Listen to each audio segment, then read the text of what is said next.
کتابوں میں حضرت محمد صلی اللہ علیہ وسلم کی جو نشانیاں بیان کی گئی ہیں، آپ کی آمد کا جو تذکرہ کیا گیا ہے، اس کا مختصر سا بیان جو ہے وہ آج کی گفتگو میں ہوگا۔ اس سے ایک اور سوال اٹھتا ہے کہ لازمی بات یہ ہے کہ ہندو جو ہیں ان کے پاس بھی یہ تو قرآن کہتا ہے کہ ہم نے ہر قوم کی طرف رسول بھیجے ہیں، وَإِن مِّنْ أُمَّةٍ إِلَّا خَلَا فِيهَا نَذِيرٌ، ہر قوم کی طرف اللہ نے ڈرانے والے بھیجے ہیں۔ تو انہوں نے آگے تعلیمات کچھ ایسی دی ہیں جن میں حضرت محمد صلی اللہ علیہ وسلم کی نشانیاں جو ہے وہ موجود ہیں، اور آج بھی ہندوؤں کی جو کتابیں ہیں ان کے اندر وہ نشانیاں پائی جاتی ہیں۔ اگر کوئی حق کی جستجو رکھنے والا شخص ان پہ غور و فکر کرے گا تو وہ ضرور جو ہے آپ صلی اللہ علیہ وسلم کی نبوت کی پہچان کو حاصل کر لے گا۔ تو ہندوؤں کی جو کتابیں ہیں بنیادی طور پہ ان کو دو حصوں میں تقسیم کیا جاتا ہے۔ پہلا حصہ جو ہے یا ایک قسم کی جو کتابیں ہیں جن کو سرتی یا سروتی کہا جاتا ہے، جو ان کے خیال کے مطابق الہامی کتابیں ہیں، سنی ہوئی باتیں جو ان کے عقیدے کے مطابق، جو ان کے رشی تھے، ان کے جو مقدس لوگ تھے، خود بخود ان کی زبانوں پہ جاری ہو گئیں۔ ان میں سب سے پہلے تو ویدیں ہیں، 4 ویدیں ہیں، رگ وید ہے، یجر وید ہے، سام وید ہے، اتھرا وید ہے۔ یہ 4 ویدیں ہیں، اور ہر وید جو ہے اس کو بھی 4 حصوں میں تقسیم کیا جاتا ہے: آرویکا، سمہتا، برہمنا اور اپانشد۔ اپانشد جو ہے ان کو باقاعدہ الگ سے کتاب کی حیثیت بھی حاصل ہے، لیکن بیسکلی جو ہے وید کا جو آخری حصہ ہے اس کو اپانشد کہا جاتا ہے، اور تقریباً 108 کے قریب اپانشد جو ہیں وہ دنیا کے اندر موجود ہیں۔ تو جو حصہ ان کی کتابوں کا وہ حصہ جن کو وہ الہامی سمجھتے ہیں، اس میں ویدیں اور اپانشد وغیرہ جو ہیں وہ شامل ہیں۔ اور ان کی مذہبی کتابوں کا دوسرا حصہ جو ہے جنہیں سمرتی کہا جاتا ہے، سمرتی کا مطلب ہوتا ہے رٹی رٹائی چیز جو نقل ہو کے آئی ہو، ان کو وہ الہامی نہیں سمجھتے، اور ان کا رتبہ اور مقام جو ہے وہ الہامی کتابوں سے تھوڑا سا کم ہوتا ہے۔ ان میں منو سمرتی ہے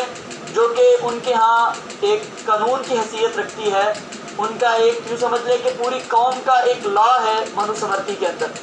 اس کے علاوہ اس میں مہابھارت ہے جس میں کورو اور پانڈووں کی جو باہمی لڑائی ہوئی تھی اس کے حالات کو بیان کیا گیا ہے، لیکن بیسکلی جنگ کے حالات کو بیان کرتے کرتے ساتھ ان کے مذہب کو، ان کے عقائد کو، ان کی ثقافت کو، ان کی تہذیب کو جو ہے وہ پریزنٹ کیا گیا ہے۔ اور اس کے علاوہ بھگوت گیتا ہے جو کہ مہابھارت کا ہی ایک حصہ ہے، اور اس میں جو ہے جو کرشن جی جو تھے انہوں نے ارجن کو جو ہدایات دی تھی جنگ سے ابھارنے کے لیے، جو اس کو تعلیمات دی تھی، ان کو جو ہے وہ بیان کیا گیا ہے، اور ساتھ دوسرے احکامات کا تذکرہ کیا گیا ہے۔ تو مہابھارت جو ہے وہ ایک بڑی مقدس کتاب جو ہے ان کے ہاں موجود ہے۔ رامائن ہے جس کے اندر جو ہے وہ اس جنگ کا بیان ہے، جب رام کی بیوی سیتا کو جو ہے وہ بادشاہ اٹھا کے لے گیا تھا تو اس کو چھڑانے کے لیے جو اس نے جنگ لڑی تھی، تو اس کا تذکرہ جو ہے اس کے اندر موجود ہے۔ پراناز ہیں، تو یہ وہ حصہ ہے ہندوؤں کی کتابوں کا، وہ کتابیں ہیں ہندوؤں کی جن کو وہ الہامی نہیں سمجھتے، اور لیکن یہ اگرچہ الہامی نہیں ہے ان کے نزدیک، لیکن ان کتابوں کے اندر بہت سی عبارات جو ہیں وہ الہامی کتابوں کی نقل کی جاتی ہیں، اپانشد سے نقل کی جاتی ہیں، رگ وید سے نقل کی جاتی ہیں، یجر وید سے نقل کی جاتی ہیں۔ تو الہامی کتابوں کو ملا کے یوں سمجھیں کہ ان کی تشریح و توضیح ہے، اور ان کی تفسیر جو ہے وہ ان کتابوں میں اپنے اپنے انداز میں کرنے کی کوشش کی گئی ہے۔ تو یہ ہندوؤں کی جو کتابیں ہیں دونوں قسم کی جو کتابیں ہیں، جو جن کو وہ الہامی سمجھتے ہیں یا جن کو وہ انسانوں کی تصنیف کردہ سمجھتے ہیں، دونوں کے اندر حضرت محمد صلی اللہ علیہ وسلم کی آمد کے حوالے سے بتایا گیا ہے، اور اس کو علماء کرام نے جو ہے بڑی تفصیل کے ساتھ بیان کیا ہے۔ بڑی جو اچھی کتب جو ہے اس بارے میں لکھی گئی ہیں۔ اکبر اعظمی صاحب نے کتاب لکھی ہے کہ محمد صلی اللہ علیہ وسلم ہندو کتابوں میں۔ اسی طرح شمس نوید عثمانی صاحب نے کتاب لکھی ہے اسپیشلی ہندوؤں کے لیے کہ اگر اب بھی نہ جاگے تو، اس میں انہوں نے جو ہے بڑی تفصیل کے ساتھ اور بڑی کثیر تعداد میں ہندوؤں کی کتابوں میں سے حضرت محمد صلی اللہ علیہ وسلم کی بعثت کے حوالے سے جو پیشگوئیاں کی گئی ہیں، جو آپ کے فضائل کو، آپ کی خصوصیات کو بیان کیا گیا ہے، ان کا تذکرہ کیا ہے۔ اسی طرح ڈاکٹر عبدالحق صاحب کی جو کتاب ہے جس کا عنوان یہ ہے کہ محمد صلی اللہ علیہ وسلم ہندوؤں کی کتب مقدسہ، اس کے اندر بڑی تفصیل کے ساتھ اس کا تذکرہ ہے۔ اور ایک ہندو پنڈت وید پرکاش اپادھیائے نے جو کتاب لکھی ہے کلکی اوتار اور محمد صاحب، اسی طرح نراشنس اور انتم رشی کے نام سے جو کتابیں لکھی ہیں، ان تمام کتابوں کے اندر اس بات کا تذکرہ موجود ہے، اس بات کو تفصیل کے ساتھ بیان کیا گیا ہے کہ حضرت محمد صلی اللہ علیہ وسلم کا تذکرہ ہندوؤں کی کتابوں میں موجود ہے۔ آج کی گفتگو میں ہم جو نراشنس کا کانسیپٹ ہے، ان کے ہاں ایک نراشنس کا لفظ بولا جاتا ہے ایک شخصیت کے لیے، اس کی تفصیلات جو ان کی کتابوں میں بیان کی گئی ہیں اس پہ گفتگو کریں گے۔ اور یہ ویدوں کے اندر 31 دفعہ ٹوٹل جو ہے یہ لفظ استعمال کیا گیا ہے۔ نراشنس کا لفظی مطلب ہوتا ہے وہ بندہ جس کی بہت زیادہ تعریف کی گئی ہو، جو کہ بالکل محمد صلی اللہ علیہ وسلم کا ایگزیکٹلی ترجمہ بنتا ہے۔ اتھرا ویدا کا کانڈ نمبر 20 اس کے سوکت نمبر 127 کے منتر 1 سے لے کے 14 تک جو ہے اس میں 4 دفعہ تقریباً نراشنس کا لفظ استعمال ہوا ہے، اور باقی منتروں کے اندر اس کی کچھ خوبیوں کا تذکرہ کیا گیا ہے، اس کے بارے میں کچھ ایسی تفصیلات دی گئی ہیں جن سے ظاہر ہوتا ہے کہ یہ حضرت محمد صلی اللہ علیہ وسلم کا تذکرہ کیا جا رہا ہے۔ تو پہلے منتر کے اندر یہ بیان کیا گیا ہے کہ تم احترام سے سنو، نراشنس کی تعریف کی جائے گی، اس مہاجر یا امن کے علمبردار کو اللہ تعالیٰ جو ہے وہ 60,090 دشمنوں کے درمیان محفوظ رکھے گا۔ یہ پہلا منتر جو ہے، پہلی بات تو یہ ہے اگر یہاں پہ کوئی اور تفصیل نہ بھی ہوتی، صرف لفظ نراشنس ہی ہوتا جو کہ ایگزیکٹلی حضرت محمد صلی اللہ علیہ وسلم کی طرف اشارہ کر رہا ہے، تو یہ اتنا بھی کافی تھا۔ لیکن آگے جو بیان کیا جا رہا ہے بڑی تفصیل کے ساتھ ان کی خوبیوں کو اور ان کی جو سیرت ہے اس کو بیان کیا جا رہا ہے، وہ اور جو ہے اس پیشگوئی کو واضح کر دیتی ہے۔ تو کہا یہ جا رہا کہ احترام سے سنو، اور ویدوں کے اندر اتنے یہ جو جملہ ہے اتنی تنبیہ والا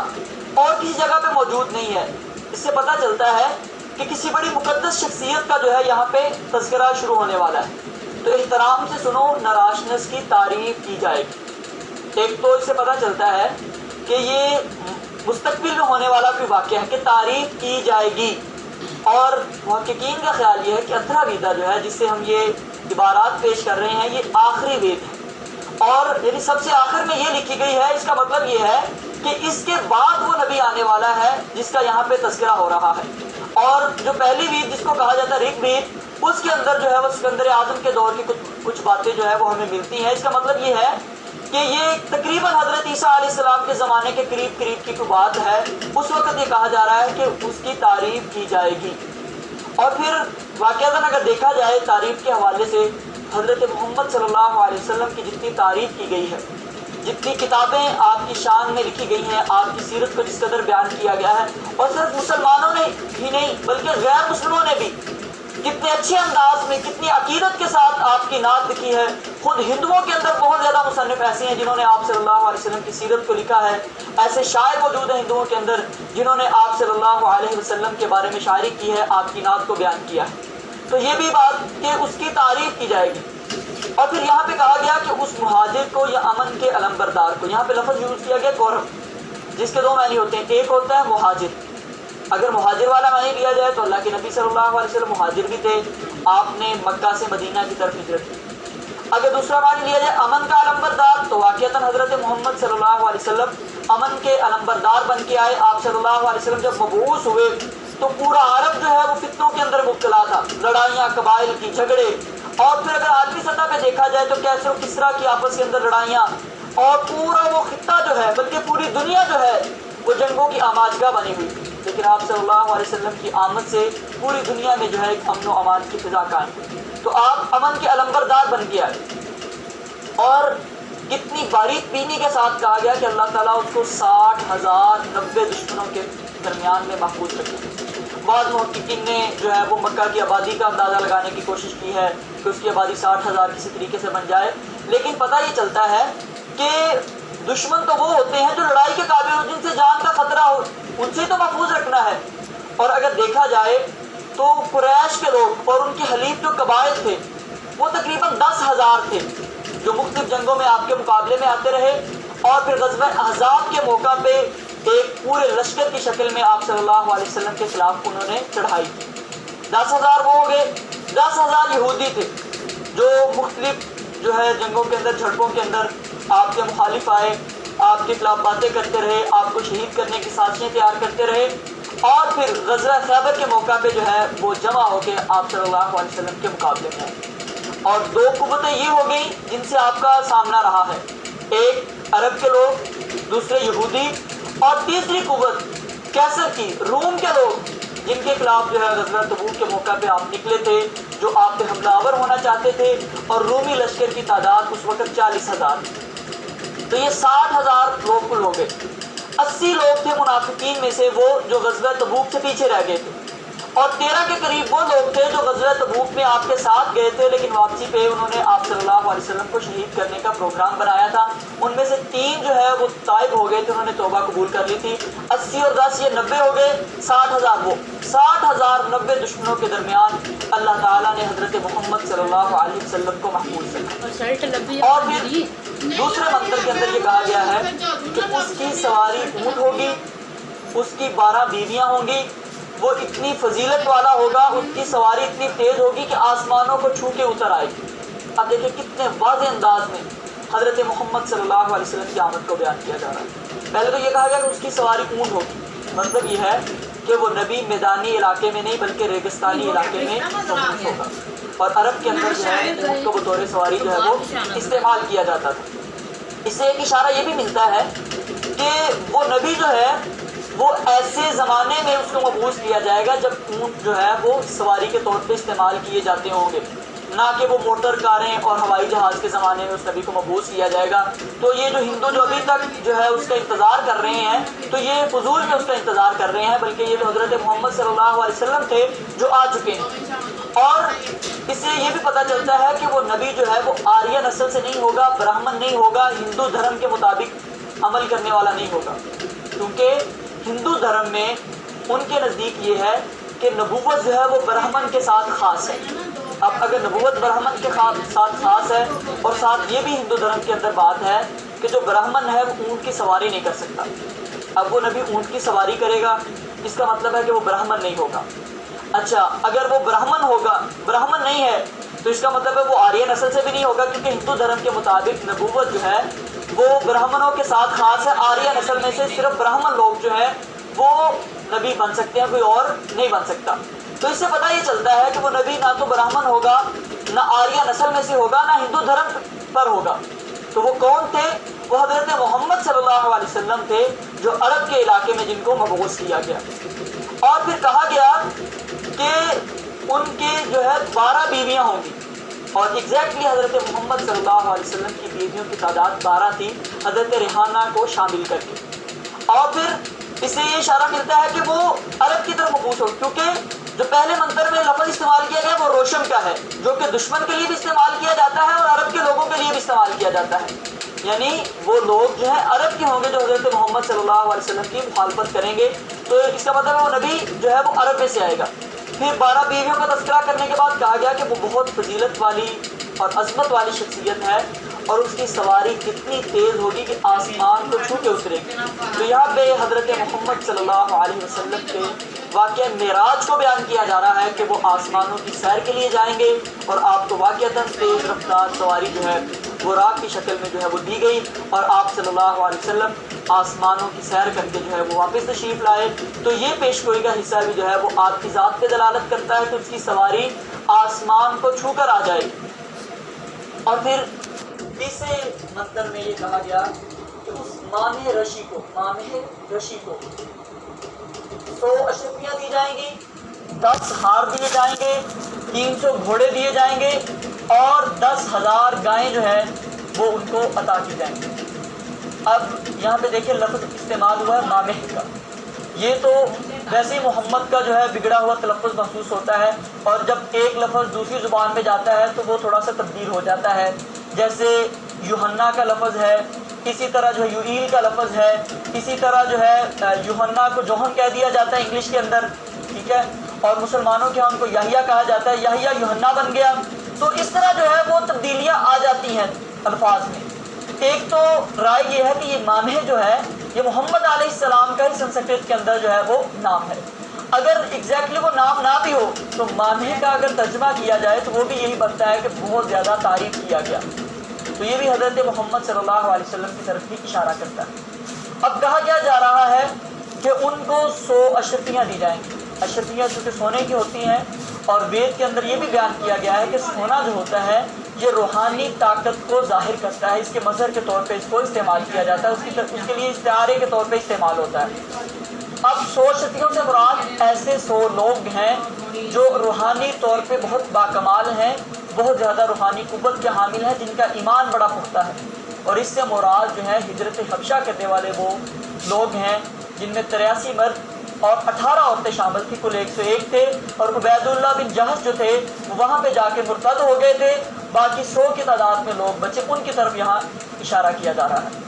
پھر کہا گیا کہ 10 ہار دیے جائیں گے. ہار جو ہوتا ہے وہ زیب و زینت کے لیے ہوتا ہے، اور حضرت محمد صلی اللہ علیہ وسلم کو واقعتاً ایسے 10 صحابہ دیے گئے. آپ صلی اللہ علیہ وسلم نے فرمایا کہ یہ میرے 10 صحابہ جو ہیں وہ جنتی ہیں. پھر کہا گیا کہ 300 گھوڑے عطا کیے جائیں گے. گھوڑا جو ہے وہ طاقت کی علامت ہے. اس کا مطلب یہ ہے کہ طاقتور لوگ جو ہے 300 وہ عطا کیے جائیں گے.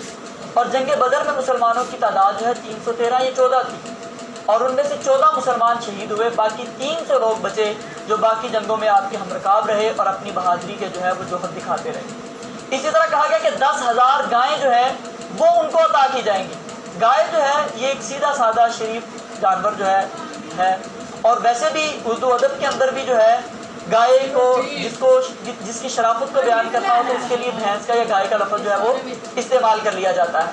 تو مطلب یہ ہے کہ ایسے 10,000 نفوس جو اپنی شرافت کے اعتبار سے،